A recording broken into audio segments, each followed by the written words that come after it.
Welcome to another edition of Crunch Countdown here on March 18th. Prior to the Crunch Toronto Marlies matchup here at the War Memorial, the Crunch trying to break a two-game losing streak as they take on the Marlies tonight.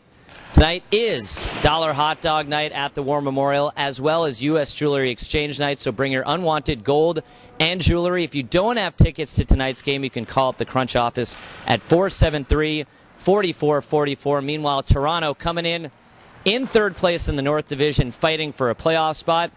Earlier, I spoke to assistant coach Mike Stapleton. Jason Lockhart joined by assistant coach Mike Stapleton. And Mike, this is only the third time you'll see this Toronto Marlies team. What do we know about them? I mean, they're a real good team. They got some scoring ability. Their goaltending's been good.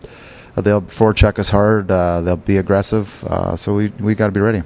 Well, the power play has been struggling a little bit. What have you seen from them, and what can you do to improve it? Well, I think when your power play is struggling, you got to get everything to the net and create some opportunities, and that hasn't really happened in the last three games. So we need to get some pucks through from the back end, and use our big bodies to create some activity in front. If we've seen either one or two forwards at the point, at least on one of the units, what have you seen from the point men so far?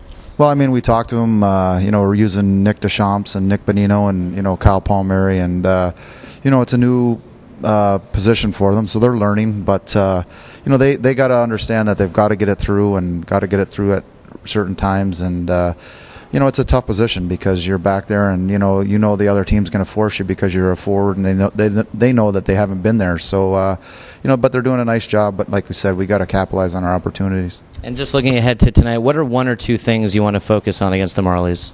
We want to play sound structure. I mean, we've played actually really well in the last month, and as much as people think we haven't, we've played pretty consistent. And we tripped over our own feet last game, but that's why hockey is such a great game. You get another chance to redeem yourself, and that's tonight. And we want to go out and give it a 60-minute effort, and resume what we've done for the last month. All right, good luck tonight against the Marlies. Thanks, Jace. It's Mike Stapleton joining us on your Crunch Broadcast Network.